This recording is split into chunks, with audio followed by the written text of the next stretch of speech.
Bonjour, bonjour et bienvenue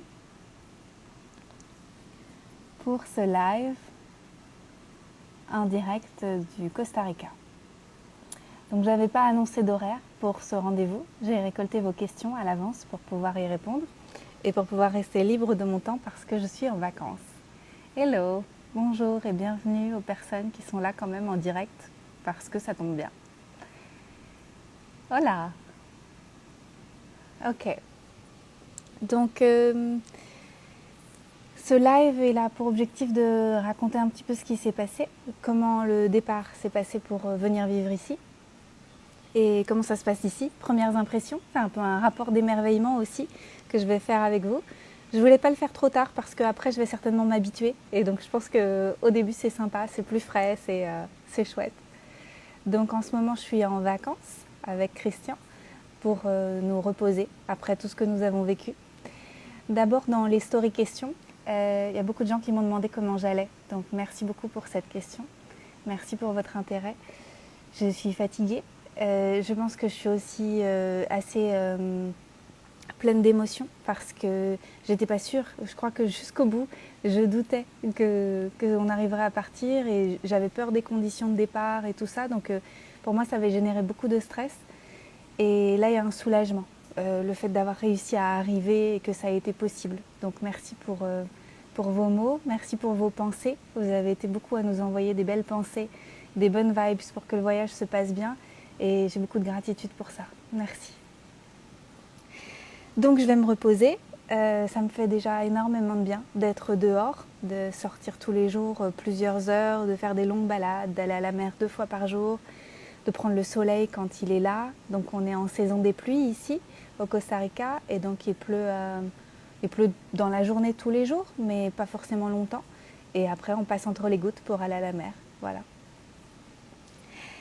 J'ai pris des notes donc je vais regarder mon ordinateur en même temps parce que je vais répondre à vos questions aussi parce que je sais qu'il y a beaucoup de choses qui vous intéressaient. Donc déjà, pour moi, j'ai vécu les 8 derniers jours, c'est assez incroyable, même 9 derniers jours, parce que j'ai terminé ma formation Coach from the Heart avec 2 mois d'enseignement. Donc l'enseignement est terminé, maintenant les étudiants doivent pratiquer.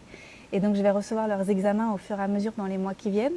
Ça va être très chouette pour moi de corriger leurs vidéos de coaching, j'ai hâte de les regarder. Coacher. Je me sens comme, je dis maman oiseau qui voit les petits bébés oiseaux qui volent de leurs propres ailes. Et donc j'ai hâte de pouvoir faire ça tranquillement dans les semaines qui viennent. Et de me reposer aussi. Donc je vous raconterai aussi après quels sont mes projets à venir. Donc j'ai vécu la fin de ma formation, j'ai aussi vécu un déménagement assez important parce qu'avec Christian on avait emménagé dans un grand appartement à Berlin. Donc pour remettre peut-être le cadre, avant le Corona Circus, donc avant 2020, moi je vivais en partie en Thaïlande et des fois à Bali aussi, depuis à peu près 4 ans, 5 ans. Et j'avais des grands projets en Thaïlande. En fait, j'avais loué une maison pour plusieurs années et j'avais créé une entreprise pour y faire des retraites. Donc pour moi, vivre sous les tropiques, c'était une évidence. Et je continuais de vivre quand même un peu en Europe parce que je faisais des ateliers à Paris. Et puis, je continuais à étudier à Bruxelles, à l'école de la posture juste de Thierry Janssen. Donc je faisais des allers-retours entre la Thaïlande, Bali et l'Europe. Et donc je savais déjà ce que ça représentait de vivre sous les tropiques en tant que challenge, mais aussi en tant que qualité de vie. Et donc c'est pas nouveau pour moi de vivre dans un endroit tropical, même si le Costa Rica c'est nouveau.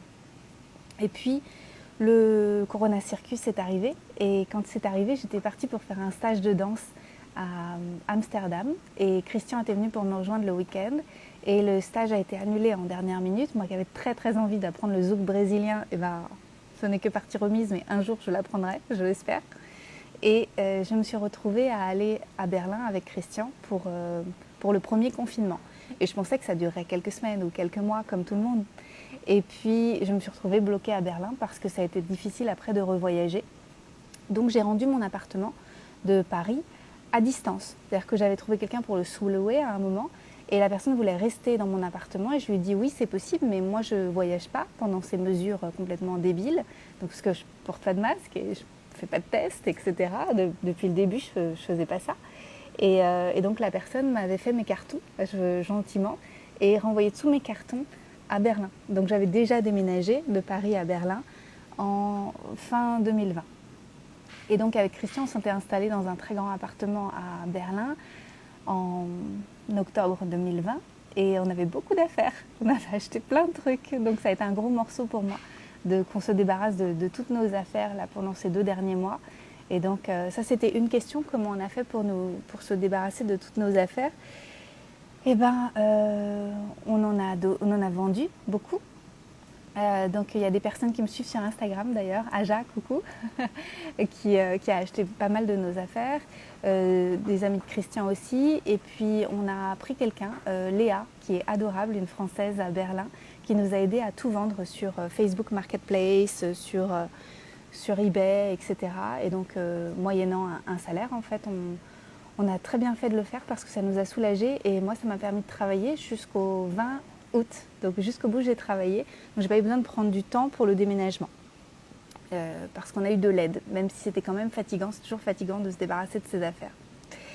Et les derniers jours ont été aussi fatigants à Berlin parce qu'il faisait hyper froid, il faisait 17 degrés et les chauffages ne marchaient pas parce qu'ils coupent les chauffages l'été, ce qui est complètement débile parce qu'il fait quand même super froid. Et on dormait sur un matelas gonflable et tout ça, donc c'est vrai que c'était quand même moins reposant les derniers jours et tout le gros ménage à faire, etc. Et le stress du voyage à venir. Donc voilà, donc c'est gros contexte quoi.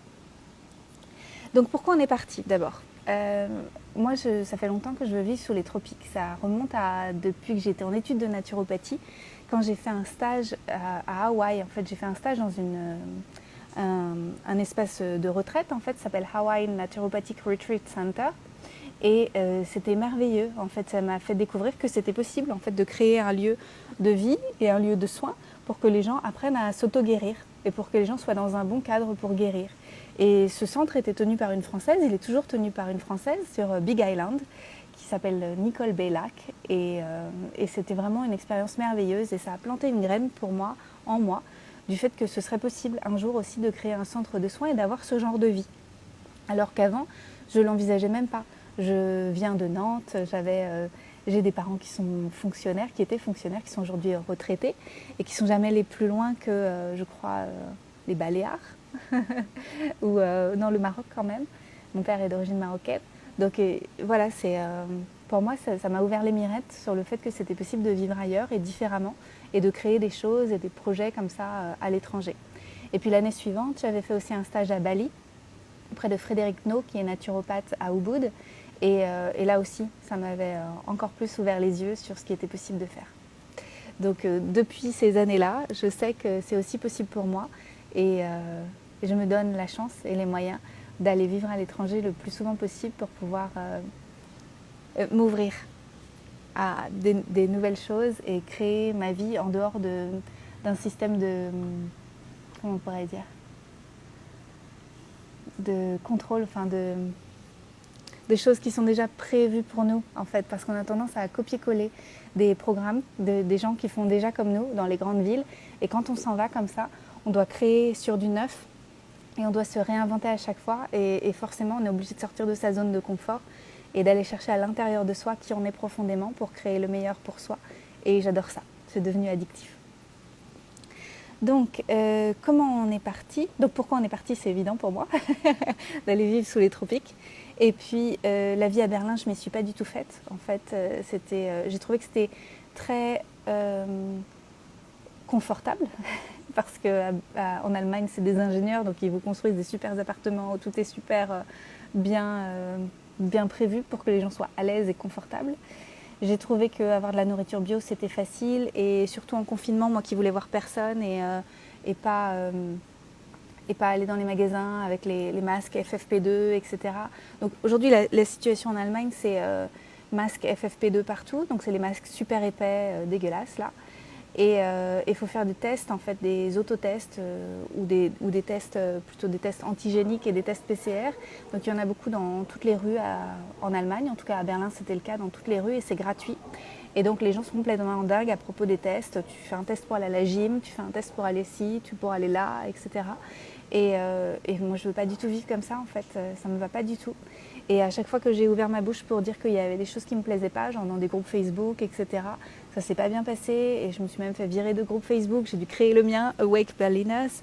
Et Et voilà, je trouve que ça se réveille trop doucement pour moi. Ça ne me convient pas du tout. Donc on a cherché un pays qui nous conviendrait mieux. Pour moi, je ne voulais pas retourner en Thaïlande ou à Bali parce que je trouve que les mesures en place là-bas, elles sont très très renforcées par la docilité de la population. Alors il se trouve qu'au Costa Rica, il y a aussi la docilité de la population, mais il y a des choses différentes. Donc j'expliquerai aussi ça.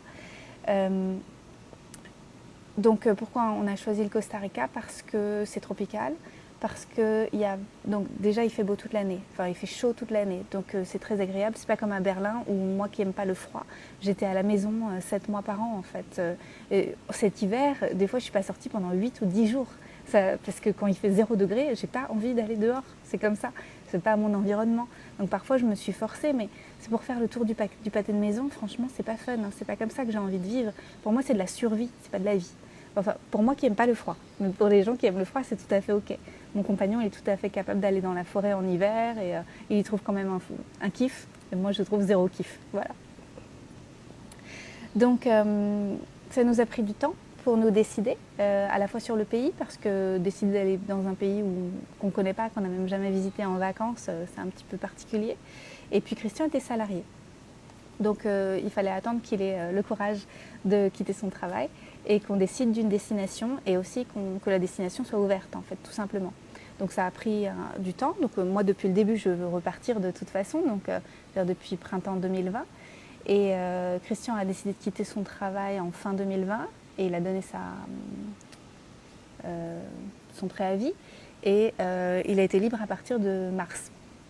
Et puis on a décidé on a tout booké au mois de juin pour un déménagement maximum. Pour moi, je lui avais dit de toute façon la limite c'était septembre 2021, septembre-octobre, parce que je ne voulais pas refaire une saison froide à Berlin. Donc we did it, ça a marché. Le Costa Rica, c'est un pays expat friendly, donc c'est assez facile de venir s'installer au Costa Rica. D'abord, on peut y rester en tant que touriste 3 mois sans avoir besoin de faire un visa particulier. Juste, tu rentres dans le pays, en étant européen, ça suffit. En fait, ils te font un coup de tampon et tu peux rester 90 jours. Ensuite, tu peux sortir du pays et re-rentrer autant de fois que tu veux. Alors qu'il y a des pays où il y a des maximums, comme par exemple en Thaïlande, tu n'as pas le droit de le faire toute l'année, ça. Tu as le droit de faire 8 ou 9 mois par an. Et après, tu es obligé de quitter le pays et de passer le reste de l'année ailleurs. Donc ça, c'est quand même pas la même chose. C'est pas difficile ici d'obtenir la résidence. Il suffit d'avoir de l'argent. En fait, voilà, il faut de l'argent pour avoir la résidence. Donc on ne sait pas si on continuera sous forme de visa run, si on sortira du pays pour re-rentrer. Sortir, re-rentrer, sortir, re-rentrer, ça va dépendre des mesures en cours. Parce que moi, je ne veux toujours pas faire tout le Corona Circus, tous ces trucs-là. Donc si on trouve des pays friendly autour pour pouvoir faire des visa run, c'est tout à fait envisageable. Si on n'en trouve pas, on demandera peut-être la résidence, mais on espère aussi qu'ils vont passer le visa digital nomade. Donc le visa digital nomade, on l'attend depuis l'année dernière, depuis qu'on louche sur le Costa Rica. Donc il a été voté par le Costa Rica, mais il n'est pas encore mis en place. Donc on espère qu'il sera mis en place dans les mois qui viennent. C'est un visa de 12 mois qui est renouvelable une fois. Et il faut être digital nomade, il faut avoir une entreprise, travailler en ligne et justifier d'un minimum de 3 000 € de revenus par mois. Ce qui permet après d'avoir ce visa-là. Alors c'est un visa qui fait qu'on est toujours des visiteurs, c'est-à-dire qu'on est toujours résident, moi française et Christian allemand, et qu'ici on est juste en voyage, mais on travaille de façon nomade. Voilà, donc on n'aurait pas la résidence ici. Donc c'est voilà, à voir, il y a du pour, il y a du contre dans tout. Il n'y a pas de situation parfaite, mais le visa digital nomade, on aimerait vraiment bien pouvoir l'avoir dans les semaines qui viennent. Voilà, on a choisi aussi cet endroit parce que moi je pense qu'il va y avoir des choses qui vont s'envenimer dans les villes. Donc depuis le début du Corona Circus, moi je vois en fait les choses vers lesquelles on s'en va. Alors je ne suis pas un oracle, hein, je ne vois pas le futur, mais pour moi il y a des choses qui sont évidentes comme le nez au milieu de la figure et que ça me choque toujours que les gens ne le voient pas. Tout ça c'est orchestré pour faire peur à la population et pour nous asservir. Et je pense qu'il y a des choses qui sont tout à fait préparées, comme le manque d'approvisionnement des villes, etc. Et ça me faisait très peur d'être en ville pour les temps à venir parce que, alors déjà j'avais stocké plein de trucs, hein. On avait un réchaud, on avait plein de trucs, du riz, des pâtes pour 1 an quasiment à la maison, donc on a dû tout donner à la fin. Et donc voilà, je suis rassurée de vivre maintenant dans un environnement tropical où il y aura toujours à manger. Parce qu'en fait, ici, tu sors, il y a des coconuts, il y a des papayes, il y a des mangues.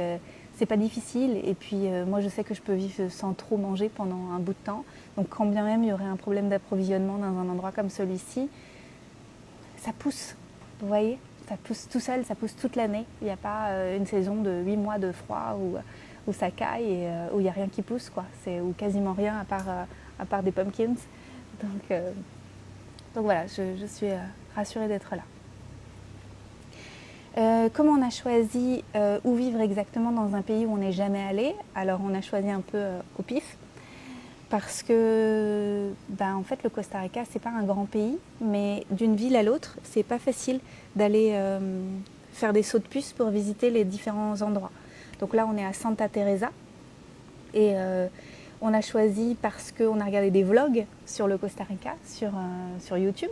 Et donc des gens qui partageaient un petit peu comment ils vivent au Costa Rica et comment c'est dans telle ville, dans telle ville. Donc on était intéressés par Porto Viejo, par Uvita, par Dominical, par Nosara, par toutes ces villes-là. Donc on a regardé des vlogs pour regarder un petit peu à quoi ressemblait la ville.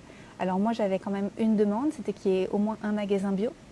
Il n'y a pas beaucoup de bio au Costa Rica. Et oui, il y a des pesticides qui sont utilisés ici aussi. Et donc c'était important pour moi qu'il y ait au moins une boutique bio dans la ville.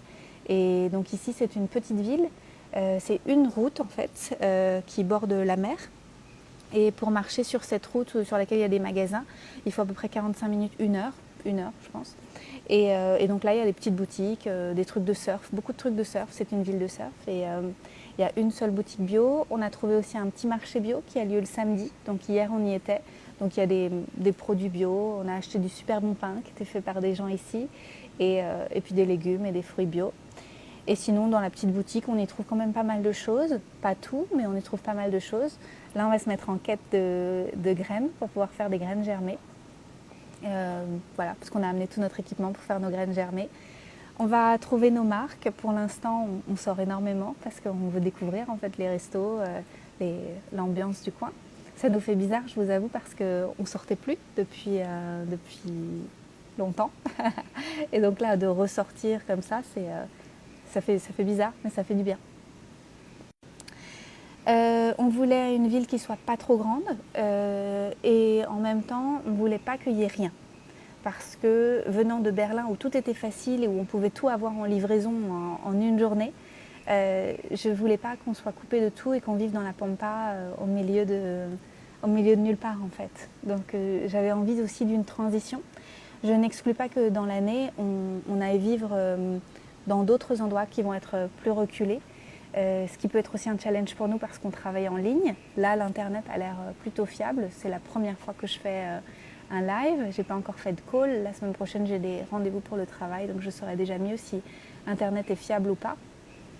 La 4G n'est pas terrible, ou la 3G, je ne sais pas trop où ils en sont ici, mais le Wi-Fi est bon dans les restaurants, etc. Le Wi-Fi a l'air bien et dans notre logement aussi. Comment on a trouvé notre logement en étant à Berlin? Alors on n'a pas hyper cherché, on a fait ça un petit peu le week-end, donc ça a fait aussi partie des choses sur lesquelles qui nous ont aidés à choisir Santa Teresa, c'est qu'on cherchait sur des Airbnb, des trucs comme ça en fait, des sites de réservation de logement, et on est tombé amoureux de ce logement qui nous a beaucoup plu sur Airbnb, et donc on a écrit directement à la personne sur Airbnb et j'ai dit si on prend 3 mois, est-ce qu'on peut réserver en dehors du site? Et elle a dit oui, c'est une américaine, et donc on a signé en direct avec elle, on a versé un acompte et voilà. Moi j'ai toujours fait comme ça, si vous avez téléchargé mon atelier Vie Nomade, moi-même quand je louais mon logement, quand je voyageais, je sortais de Airbnb quand c'était pour plusieurs mois, c'est plus intéressant. Voilà, je vais répondre à vos questions, je vois vos questions passer, mais j'ai aussi des choses un peu plus tard que j'ai notées. Je ne connais pas les conditions au Nicaragua et au Panama parce que ce n'étaient pas des pays qui nous intéressaient. Le Costa Rica nous intéressait particulièrement parce que c'est un pays qui n'a pas de force militaire et je ne crois pas que ce soit le cas autour.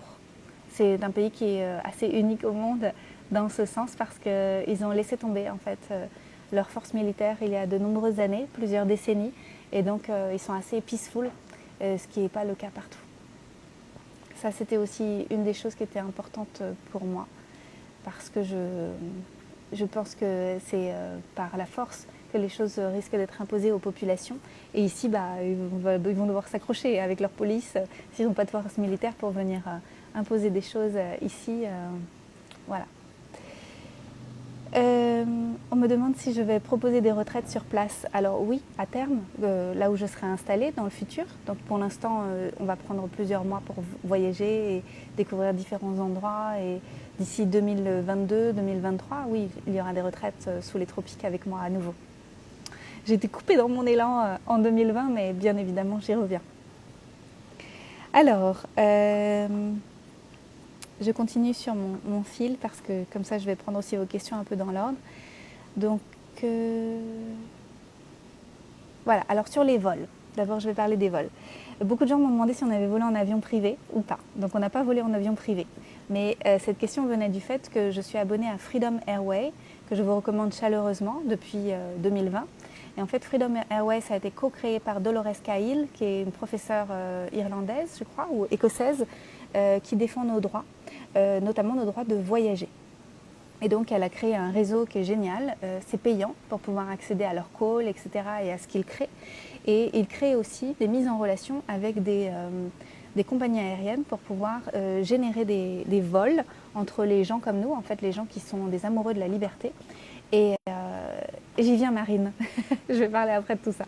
Et donc, des amoureux de la liberté. Et donc, en fait, moi, je voulais voler en avion privé pour ne pas faire de test PCR et pour pas porter de masque. Et en fait, j'ai fait un devis. Et il y a aujourd'hui énormément de vols sur Freedom Airways sur les États-Unis et le Costa Rica, les États-Unis, Tulum, tous ces endroits-là, en fait, mais aussi le Canada, en fait, plus sur le côté américain, mais très peu en Europe. Et le devis que j'ai eu, c'était 190 000 € pour un avion de 14 personnes. Et donc, j'ai quand même cherché les gens. J'ai mis des annonces sur Facebook, mais je n'ai pas trouvé des gens qui voulaient voler avec nous. Donc, même si on avait trouvé 14 personnes, ça aurait été très cher. Il y a des vols qui sont beaucoup moins chers parce que celui-là, c'était un avion qui était assez luxueux. Il y a des avions qui sont moins luxueux, mais c'était tout ce qui était dispo au niveau de la période où on voulait partir. Et comme je vous dis, il y avait très peu de demandes, en fait, d'autres personnes qui voulaient le faire. Et donc, ce site-là, il permet de mutualiser. Et moi, je reçois par exemple les annonces de Freedom Airways avec ils appellent ça empty legs, les jambes vides. Et donc, c'est pour recevoir des informations sur les avions privés qui volent partout dans le monde grâce à Freedom Airways. Ce n'est pas une compagnie aérienne, c'est une organisation qui met en relation les voyageurs et les charters qui sont disponibles. Et voilà. Et en plus, ils travaillent au niveau légal, au niveau juridique, de plein de choses derrière. Voilà, ils font un travail formidable et je pense qu'ils vont nous aider à changer la façon dont on envisage le voyage dans le futur. Donc, ça n'a pas été possible pour moi de voyager en avion privé, mais c'est une très bonne incentive pour moi de continuer à générer beaucoup de revenus parce que ça permet la liberté. Voilà, donc je ne vais pas m'arrêter là. Donc pour le voyage, à l'époque où on a réservé, il n'y avait pas de PCR qui était demandé. Malheureusement, le pass sanitaire est passé en juillet, donc du coup, j'étais bien vénère. Donc il y a eu un PCR demandé pour notre départ au mois d'août, là, cette semaine. Je suis anti-test PCR bullshit, comme tout le monde le sait. Donc en Allemagne, il y a des boutiques gratuites pour faire les tests antigènes, etc.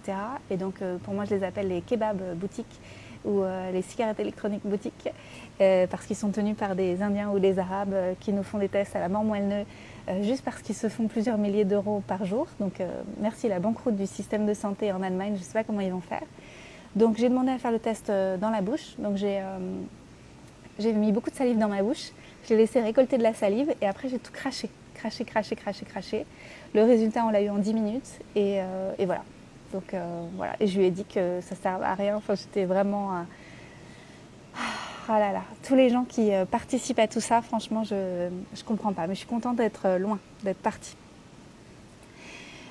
Pour l'instant, les tests sont gratuits en Allemagne et ils vont passer payants parce qu'ils veulent pousser les vaccins, comme en France. Et donc, on verra comment ça se passe, mais voilà. Le masque était obligatoire pour le voyage, donc merci pour vos recommandations, parce que comme moi je ne portais pas de masque, j'ai dû en acheter. Donc déjà, il faut savoir que c'est les masques bleus qui sont obligatoires dans l'avion, ou alors les FFP2. Donc on avait récupéré des masques bleus, d'ailleurs dans un truc là, dans un kebab, et on les avait passés à la machine sur vos recommandations. Vous avez passé 2 fois à la machine avec du Ravinsara et tout ça. Et en dessous, on avait mis des masques en soie et des masques à l'argent colloïdal. Donc j'avais acheté des masques en soie sur le site Studio Soie. Donc vous avez été plusieurs à me le recommander. Donc Studio Soie. Et celui que j'ai préféré vraiment, c'était le masque à l'argent colloïdal qui s'appelle donc sur le site Biocolloïdal. Et en fait, ils sont hyper fins et c'est des masques fibres d'argent. Et vraiment, c'est mon préféré. J'ai trouvé que c'était top. Et donc par-dessus, les masques bleus qu'on avait passés à la machine. Donc on a limité la casse. Pour voyager au Costa Rica, il faut un motif impérieux. Donc je me suis auto-signé un papier de mon entreprise. Et comme Christian fait partie de l'une de mes entreprises que j'ai, qui n'est pas en France, c'était facile. Voilà, donc easy. On a aussi voyagé en business. C'était la première fois pour moi. Le confort n'a rien à voir. C'était hyper confortable. Donc avoir les jambes allongées sur un vol de 11h30, c'est quand même super agréable d'avoir de la place et tout. Je trouvais ça top. Et puis j'ai dormi, j'étais épuisée, je me suis caché le visage avec un foulard, j'ai enlevé mon masque, c'est passé. Mais pour moi, ça a généré beaucoup de stress quand même d'avoir à vivre tout ça, alors que depuis 1 an et demi, je m'en préservais. Donc je me suis sentie quand même ça faisait de la détresse quoi. Physiquement, c'était pas évident. On est parti avec 10 valises, on avait beaucoup d'affaires, j'emmène beaucoup de compléments alimentaires. Tout ce que j'emmène est dans mon podcast et dans un article de blog qui s'appelle Dans ma valise, ce que j'emmène. Voilà. Donc écoutez mon podcast, vous avez absolument tout ce que j'ai mis dedans. Voilà. Donc le voyage s'est passé sans embûches. Berlin-Paris, Paris-Costa Rica, San José. Sans embûches dans le sens où on n'a pas eu de retard de vol, on n'a pas été embêtés. Je trouve qu'à l'aéroport, ils ont tendance à demander tout de suite la preuve de vaccination. Donc on nous l'a demandé plusieurs fois. On a dit non, on l'a pas. Et donc du coup, ils ont demandé le PCR. C'est biocolloïdal pour les masques biocolloïdal. Voilà. Et donc voilà, donc on a donné juste le test. Le premier soir, quand on est arrivé à San José, j'avais une crise de panique, une grosse crise de panique qui a duré longtemps. Et j'étais vraiment pas bien. Donc ça fait longtemps que j'ai pas eu de crise de panique comme ça. Christian m'a fait respirer. J'ai eu de l'aide de Caroline Marie-Jeanne et aussi de Julia Simon et aussi de Pierre-Antoine Catrice qui m'a fait un soin à distance, qui est mon thérapeute. Et voilà, je me suis remise. Il m'a fallu plusieurs jours. Encore maintenant, quand la nuit tombe le soir, je sens qu'il y a de l'anxiété encore qui est encore un petit peu là. C'est la conséquence, je pense, de 1 an et demi de stress, de vivre dans une ville que je ne voulais plus être. C'est la conséquence de ne pas être sûre que ce serait possible de voyager. C'est la conséquence des mesures en place, de plein de choses en fait. Donc je suis douce avec moi, j'y vais tranquillement, je tapote un EFT, je prends du temps pour moi, je dors beaucoup. Je passe du temps avec mon amoureux, on va à la plage et je grille pas les étapes. Je sais ce que ça représente de s'installer dans un nouveau pays, de gérer le décalage horaire aussi. On a 8 heures de décalage horaire, donc on dit qu'il faut 1 heure par jour de décalage horaire pour pouvoir se recaler à l'endroit. C'est une terre qui est différente, que je ne connais pas, donc je prends le temps aussi d'arriver énergétiquement, physiquement, émotionnellement. Donc petit à petit. Ça va prendre le temps que ça prendra et c'est ok. Je me suis rien mis sur les épaules qui soit extrêmement stressant pour les semaines qui viennent. Je savais déjà qu'il y aurait un temps d'ajustement en fait pour rebalancer tout ça. Donc j'ai aussi des soins qui sont prévus dans les semaines qui viennent avec des accompagnants pour pouvoir prendre soin de moi. Voilà. Donc ce qui me plaît le plus, c'est de marcher sans chaussures. Parce qu'en Allemagne, je pouvais le faire un peu dans le parc, mais seulement quand il faisait beau. Et franchement, les Allemands, ils boivent tout le temps de la bière et il y a des bouteilles de bière partout dans les parcs, c'est dégueulasse. Et donc ici, c'est complètement différent. La plage est très propre, c'est une plage de surfeurs, les gens ramassent leurs déchets, ils ramassent aussi les déchets qui viennent de la mer. C'est vraiment très agréable en fait de pouvoir marcher sans chaussures presque tout le temps. Donc je mets juste mes chaussures quand il y a de la boue ou quand c'est vraiment la route et qu'il y a eu des travaux à côté. Mais sinon, je ne mets pas mes chaussures et ça va changer beaucoup de choses au niveau de mon ancrage au sol et de mon équilibre général, en fait, de marcher pieds nus. Et donc ça, j'ai de la gratitude pour ça. Je pense que ça va changer mes vibes. Merci. Toute la team Coach from the Heart est avec moi. Merci. Je pense fort à vous.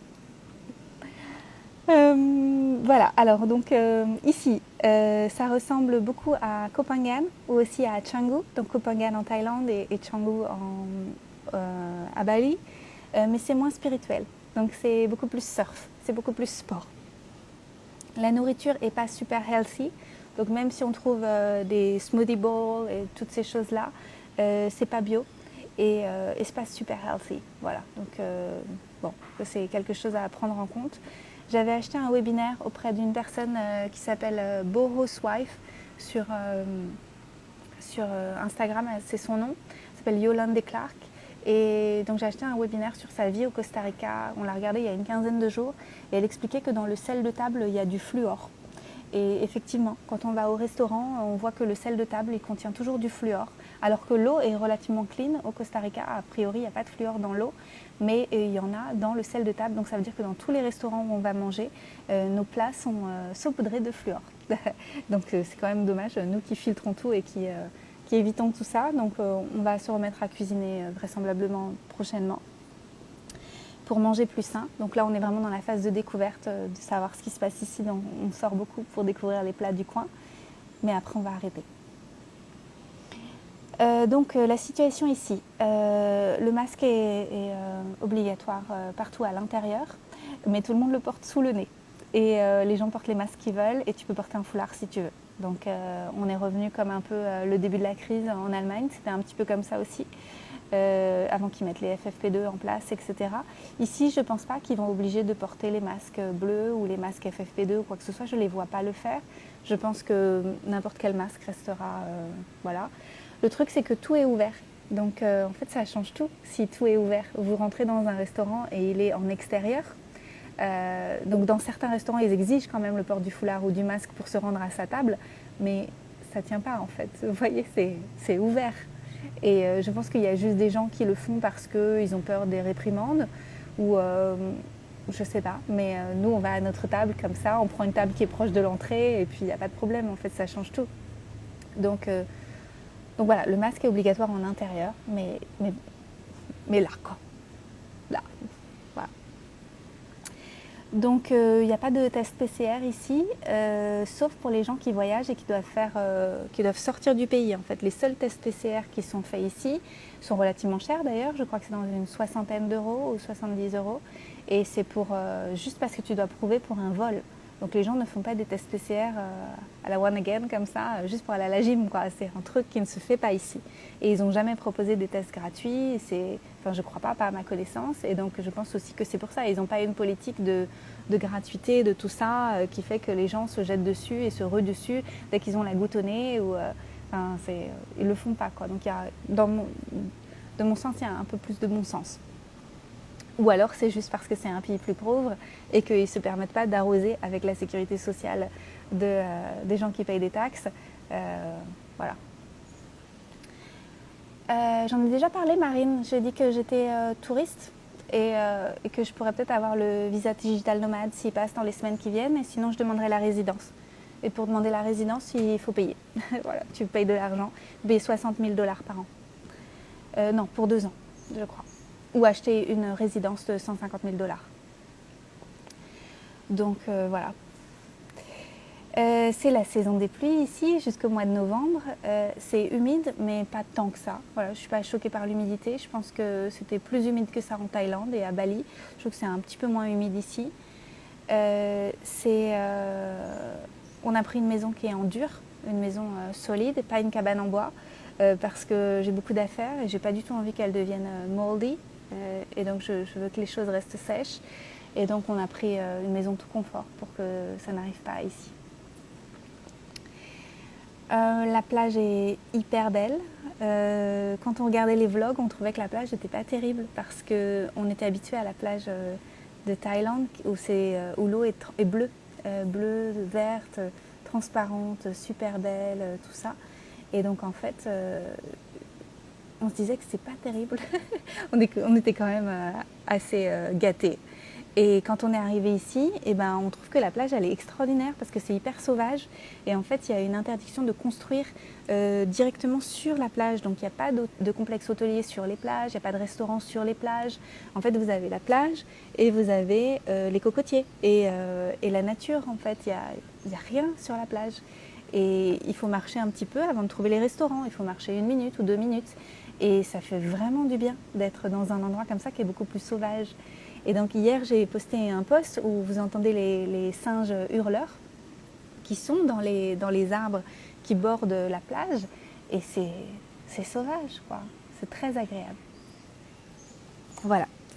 Il y a des chiens, comme à Bali ou en Thaïlande, mais ils sont hyper friendly. Donc moi, j'avais peur des chiens sauvages. À Bali, notamment, je les trouvais assez hargneux et dangereux. En Thaïlande, ils étaient un petit peu plus friendly, quoique. Mais ici, c'est très différent en fait. Donc il y a des chiens partout, mais ils sont adorables. Écoutez, donc tant mieux. Donc je n'ai plus cette peur de me balader toute seule et de me faire bouffer la jambe par un animal. Donc très bien. Oui, il y a des insectes et les migales, j'en ai pas vu, mais il y a des insectes partout. Donc moi, je me fais bouffer par les moustiques. Je dois avoir un sang qui leur plaît beaucoup. Je dois être sucrée ou quelque chose, mais je me fais bouffer de ouf par les moustiques. J'avais chopé la dengue il y a 2 ans, donc je fais attention. Donc il y a la dengue ici aussi, mais ça n'a pas l'air d'être endémique. Il y a pas, ils disent pas genre faut faire attention et tout. C'est peu, contrairement à d'autres endroits. J'aimerais pas la choper une 2e fois, mais bon, on verra comment ça se passe dans le futur. Si vous n'avez jamais vécu sous les tropiques, eh bien sachez-le, vous laissez un truc traîner, il y a des fourmis qui arrivent par centaines dans les 15 minutes, il y a des bugs, il y a des trucs qui peuvent vous piquer et des œufs qui poussent sous votre peau. Voilà, c'est la vie sous les tropiques, c'est comme ça. Si vous vous coupez, et comme l'ambiance est humide à l'extérieur, en fait l'atmosphère est humide, ça met des semaines à se refermer, là où ça se serait refermé en 2-3 jours dans un pays sec, ça met beaucoup plus de temps à se refermer dans un pays humide. Voilà, toutes ces choses-là qui vont avec le fait de vivre sous les tropiques, on s'habitue en fait à ces choses-là et puis on apprend un petit peu comment gérer tout ça. Quelle est la langue locale? Les gens parlent espagnol ici, c'est la langue locale. Donc avec Christian, on a commencé à prendre des cours depuis le mois de juillet et on va continuer en fait à prendre des cours. Pour l'instant, on est vraiment basique, mais on est dans une ville qui est touristique, donc de toute façon, on peut parler anglais. Les menus sont aussi traduits en anglais, donc pour l'instant, on n'a vraiment pas de difficulté avec l'anglais. Mais après, quand on va aller dans d'autres endroits, il faudra qu'on parle espagnol. Comment fonctionne le système de santé? Et d'ailleurs, quelqu'un m'avait posé cette question là aussi dans les questions reçues. Ils ont leur propre système de santé, mais nous, on est des touristes, donc on a une assurance de voyage. Donc on est couvert par notre assurance de voyage. L'assurance voyage est obligatoire, sauf si on est vacciné d'ailleurs. Il faut une assurance qui couvre les frais Covid ici. Donc même si tu as déjà une assurance, par exemple, moi je suis couverte avec une carte Gold, Mastercard, si je réserve mon voyage avec la carte Gold, mais la carte Gold ne fait pas la couverture Covid. Donc en fait, on a été obligé de prendre quand même une assurance locale, une assurance costaricaine. Voilà, c'est obligatoire. Alors je continue vos questions.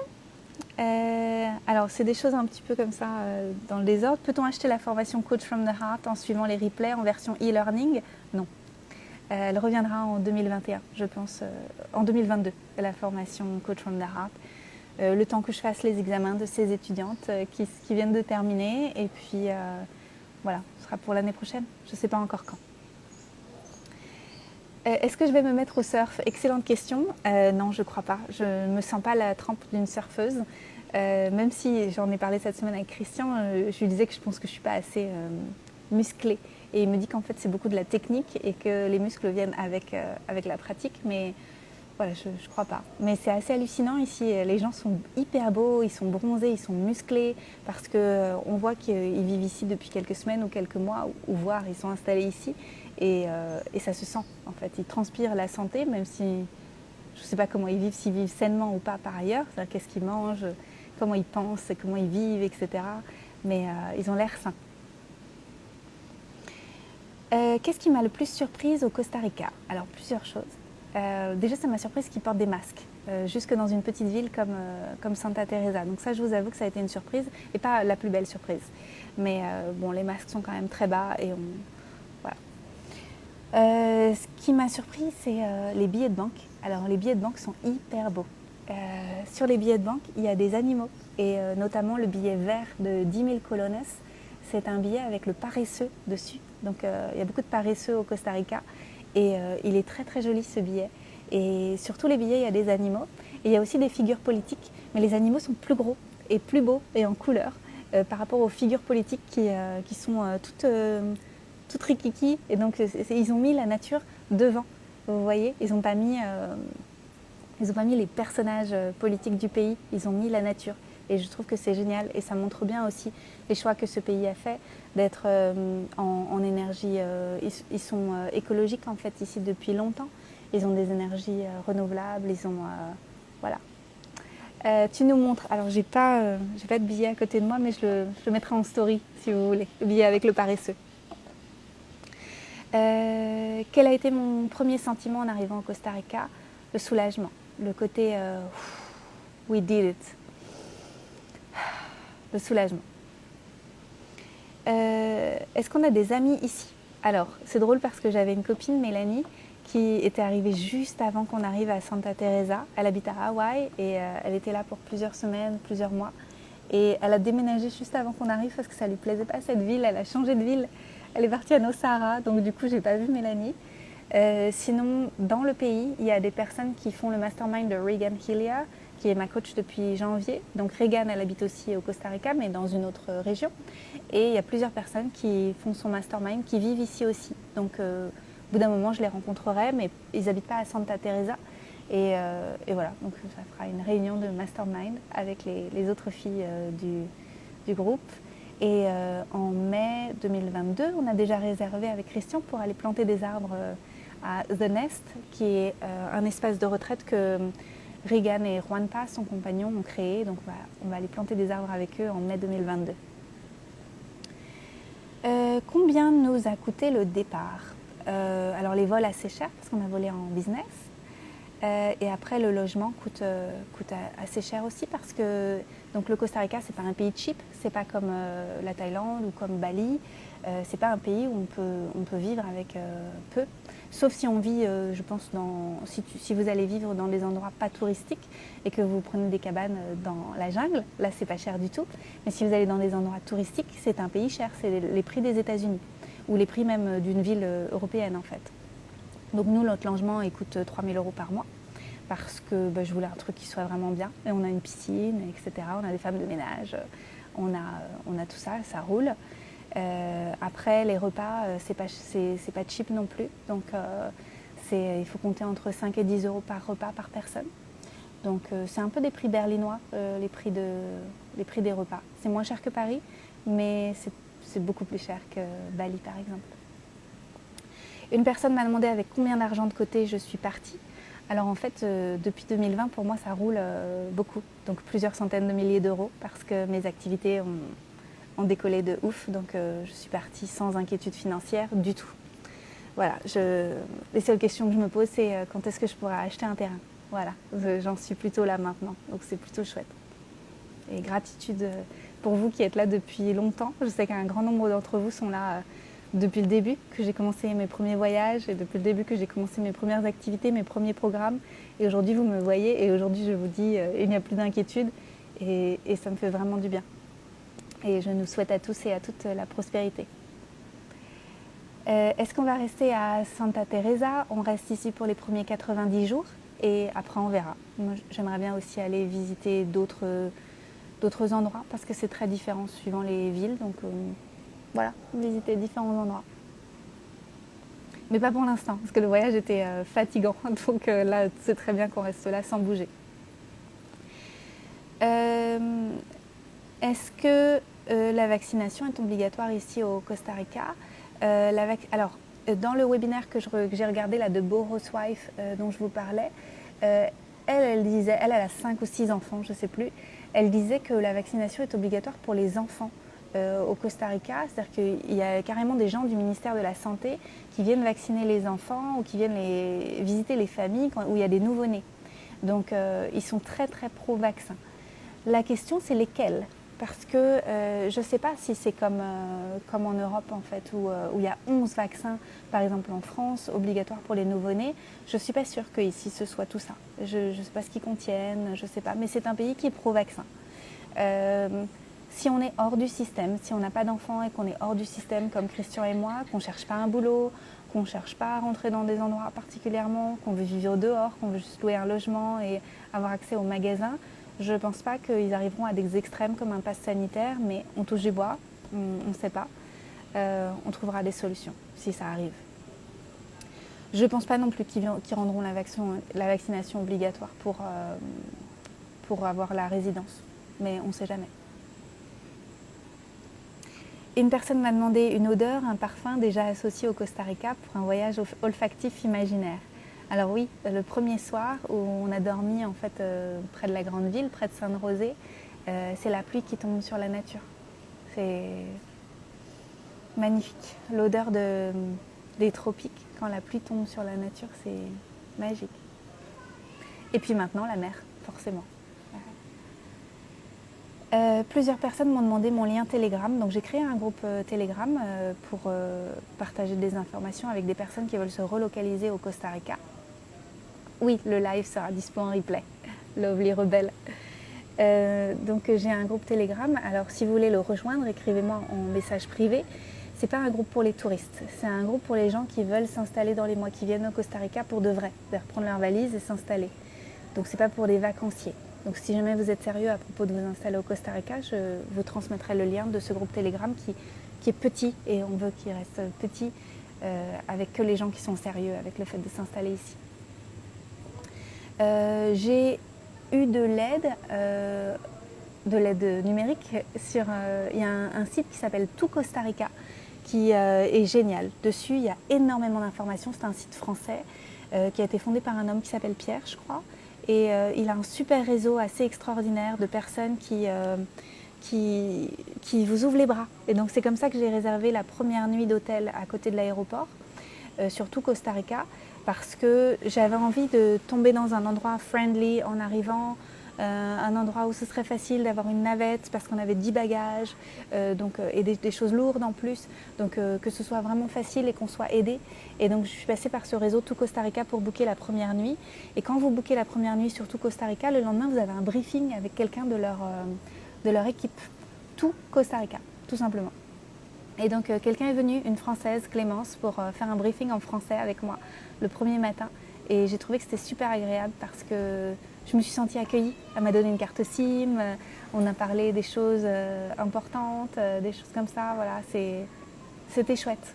Donc je les recommande chaleureusement. Je sais que Beata, qui vient d'arriver aussi au Costa Rica, elle est aussi passée par tout Costa Rica pour leur demander des choses et ils répondent vite, ils sont très chouettes. Voilà. Question suivante, qu'est-ce que je mets en place pour me sentir chez moi? Donc je vous ai dit déjà j'ai emmené 10 valises, donc j'ai tout défait mes valises et je me suis sentie chez moi parce que j'ai toutes mes affaires. Donc voilà, Palo Santo, on a des sprays, on a plein de trucs, on a emmené notre filtre à eau, on a plein de choses en fait. Je me sens chez moi parce que je suis chez moi en fait, j'ai toutes mes affaires. Et puis c'est confortable, le fait de prendre un logement confortable, en fait déjà tu as un lit confortable, des oreillers confortables, une maison en dur, tu habites à 4 minutes de la mer, tu as des restos à pied, boutique bio à pied. J'ai préparé ce départ en fait pour me sentir chez moi. Je n'ai pas laissé les choses au hasard en me disant je trouverai sur place. Parce que sur place, si tu cherches à la dernière minute, tu finis dans un hôtel à 200 $ la nuit, etc. Donc Donc voilà. Et puis je me sens bien sous les tropiques, c'est assez naturel pour moi. Comment je me sens d'avoir osé ce changement? Soulagée. J'ai juste besoin de me reposer et je me sens soulagée. Ah oui, il y avait une autre question. Penses-tu que professionnellement parlant, changer de pays peut offrir moins de possibilités que la France? Pas du tout. Quand j'avais un cabinet, je le pensais. Donc en 2016, quand j'avais un cabinet de naturopathie, je pensais que j'aurais moins de possibilités. Mais pas du tout. En fait, quand j'ai commencé à voyager souvent en Thaïlande, à Bali, et je suis allée aussi beaucoup, je suis allée en Inde plusieurs fois, je suis allée au Népal. Pendant que je faisais mes voyages, j'ai généré la possibilité de créer des revenus et en pensant out of the box. Si tu es à Paris, tu penses dans la boîte, tu vois. Tu penses qu'est-ce que je fais à Paris? Qu'est-ce que je fais qui existe déjà quelque part? Je trouve plus difficile de créer quelque chose de nouveau. Et le fait d'être en voyage, je me suis inspirée de plein d'autres façons de faire, rencontrer aussi d'autres digital nomades, rencontrer des gens qui font des choses localement, et ça donne aussi d'autres idées. Donc non, je ne crois pas du tout que ça offre moins de possibilités. Au contraire, je pense que ça ouvre les possibilités. Voilà. Quelles envies pour la suite? Alors, déjà, rester ici pendant 3 mois, me reposer, pas rebouger tout de suite. Ensuite, bouger dans d'autres endroits. On voudrait aussi vivre un peu à Nosara. On voudrait aussi aller à Dominical, Uvita, à Porto Viejo et plus dans les terres pour voir comment ça se passe quand on n'est pas près de la mer, pour voir dans les endroits qui sont cultivables. En fait, parce que moi, j'aimerais bien qu'on ait un jardin, qu'on cultive nos propres fruits et légumes. Donc voilà. Mais je ne suis pas pressée. Ça peut se faire tranquillement en 2022. Tranquillement, aller dans différents endroits sur quelques semaines, quelques mois. Et puis petit à petit, trouver un endroit où on restera. Si ça nous plaît. Voilà, zéro pression. Je veux prendre soin de moi, je veux bronzer, je veux récupérer tout ce bronzage raté, récupérer mon retard d'1 an et demi à vivre à Berlin. Oh merci. Je ne sais pas pourquoi il faut le plus de courage, partir ou rester franchement, parce que pour rester il faut aussi du courage, Marine. Dans quelle école j'ai étudié la naturopathie? ISUPNAT. Mais voilà. Ensuite, qu'est-ce que je vais faire d'autre? Alors, je suis en retard sur des programmes que j'ai achetés, donc je vais te faire des programmes que j'ai achetés. J'avais acheté l'année dernière le programme de Manifestation Babe, donc je vais le faire. Je suis aussi en retard sur le mastermind que je suis avec Regan Hillier, donc je vais récupérer mon retard en fait pour faire des choses qui me plaisent. Et puis, moi, je suis bien quand je crée. Donc en fait, je vais créer quelque chose là dans les semaines qui viennent. Donc depuis le début de l'année, je le dis, mais il est temps que je le fasse. C'est un programme sur l'argent. Donc j'ai des notes de partout pour vous créer un programme sur l'argent. Il arrive, je vous le promets, il arrive dans les semaines qui viennent. Je vais me poser, je vais enregistrer des vidéos, je vais enregistrer des séances EFT pour vous. On va travailler au niveau énergétique, on va travailler à plein de niveaux. Et dans les semaines qui viennent, il y aura un programme sur l'argent. Voilà. Mais j'ai pas de date encore parce que je ne me mets pas la pression au niveau des dates. Tranquillou.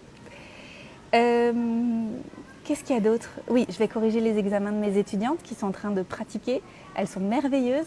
En ce moment, vous avez des séances offertes avec mes étudiantes. Et donc voilà, petit à petit, on recontacte en fait.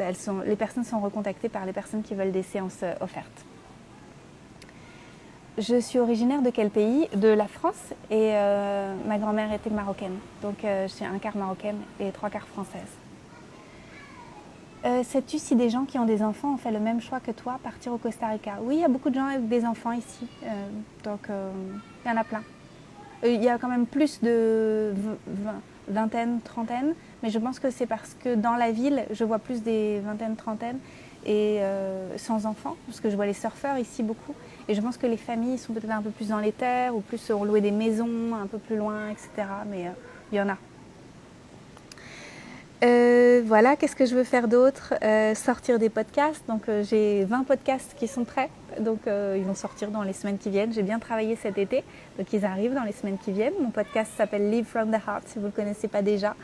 J'ai d'excellents retours. Donc allez les écouter. J'ai pas tout à fait fini d'enseigner Creator Coaching, donc c'est la formation de mon ancien coach, Kairura. Donc il reste quelques classes de Creator Coaching à enseigner, après ce sera terminé.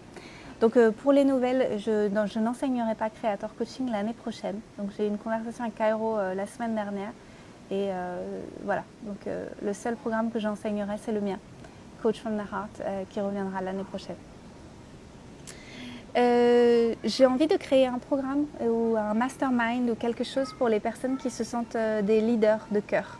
Donc Lead from the Heart. J'ai déjà créé une liste d'attente sur mon site, donc vous pouvez aller sur mon site et il y a une liste d'attente pour les gens qui veulent être informés de ce prochain programme ou mastermind. On verra sous quelle forme ça se fait, mais ça vient, je pense, d'ici la fin de l'année. En début janvier, il y aura Décolle qui va revenir aussi avec Julia Espérance, donc Décolle saison 5 qui arrive. Et la semaine prochaine, demain en fait, la semaine prochaine, on a un cadeau qui arrive, un cadeau gratuit avec Julia pour que vous fassiez une belle rentrée. Donc c'est un package avec une séance d'hypnose et une séance d'EFT pour faire une belle rentrée avec Julia et moi et c'est gratuit. Et donc je posterai tout ça demain sur les réseaux sociaux. Voilà, je ne sais pas quand est-ce que je reprendrai les accompagnements individuels, mais un moment. Pas tout de suite, parce que je pense que je reprendrai certainement après Santa Teresa, donc novembre ou décembre ou janvier, un peu plus tard. Pas tout de suite, j'ai beaucoup d'autres choses que j'ai envie de faire. Et voilà, et j'ai envie d'être en forme, donc j'ai envie de me recentrer sur ma santé. Alors je suis en bonne santé, je suis même en très bonne santé, mais j'ai envie d'être en excellente santé. Donc c'est autre chose, c'est le niveau d'après. J'ai envie d'avoir une énergie haute, j'ai envie d'être, j'ai envie de m'élever, donc j'ai envie d'être en excellente santé. Et ça c'est quelque chose sur lequel je veux me focuser aussi. Avec Thomas, on a préparé quelque chose. Thomas, c'est la personne avec qui j'ai fait plusieurs fois des lives, des vidéos sur le Healy, l'appareil fréquentiel. Et Thomas a créé un guide sur les fréquences. Et donc j'ai rempli aussi une partie, en fait j'ai travaillé sur ce guide avec lui. Et donc il y a une partie que j'ai écrite. Et donc ce guide il est gratuit et il va être disponible, je vais vous le partager aussi bientôt. Et voilà, donc en fait pour moi maintenant c'est...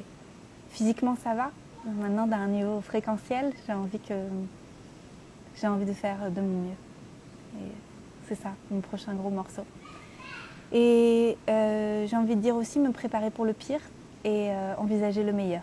Parce que je pense que le pire va arriver certainement dans les mois qui viennent et les années qui viennent parce que ça ne semble pas s'arranger, ça semble même plutôt empirer. Mais on est là pour créer le meilleur. Donc je veux être réaliste à propos de ce qui va se passer au niveau du pire et être prête en fait, pour pouvoir faire face à différentes éventualités et en même temps créer le meilleur parce que je sais que derrière nous avons un avenir radieux à co-créer ensemble et que nous sommes de plus en plus nombreux tous les jours à voir ce qui se passe dans le monde et à avoir envie de porter nos valeurs haut et fort et à créer un nouveau monde qui est déjà là en fait finalement mais qui est juste encore pas mainstream. On y vient. Voilà, je crois que j'ai répondu à toutes les questions qui m'avaient été posées. C'était juste un premier jet, premier rapport d'émerveillement de ce voyage. Je suis heureuse d'avoir sauté le pas. J'étais pas sûre jusqu'au bout, j'étais pas sûre qu'on y arriverait. J'avais toujours peur qu'on nous mette des bâtons dans les roues et que ce soit pas possible. Donc maintenant, je suis soulagée et je peux arrêter d'y penser. Et je crois que ça va me faire aussi du bien d'arrêter de penser à partir et juste d'être heureuse d'arriver. Qu'est-ce que je pense qui nous attend dans les mois qui viennent ? Suivez Johanna Awakening. Moi, je pense que ça va beaucoup empirer au niveau de la perte des libertés. Et qu'il peut aussi y avoir des problèmes d'approvisionnement des villes, etc. Voilà. J'ai un groupe Telegram dans lequel je poste aussi des choses quand je trouve des articles et des vidéos intéressantes. Donc suivez-moi aussi sur Telegram. Le voyage, du coup, j'ai raconté Périne. Globalement, ça s'est bien passé. Ça a été fluide et pas difficile. En fait, tout s'est ouvert. Ça n'a pas été compliqué. J'ai trouvé ça émotionnellement difficile. J'avais fait une crise de panique en arrivant. Mais globalement bien. Et puis, je disais, on a voyagé en business. Donc, c'était assez confort par rapport à d'autres conditions. Voilà. Où est-ce que tu peux trouver des informations sur le visa? Regarde surtout Costa Rica. Ils ont tout. Toutes les informations sur Costa Rica. Tout Costa Rica. Sinon, tu regardes des vidéos sur des vlogs, etc. Ils vont expliquer. Alors, il reste 20 secondes, ça fait 1 heure. Je vous remercie. Je vous souhaite une très belle soirée. Et puis, je vous dis à bientôt. Beau dimanche soir. Et le meilleur pour vous. Bye.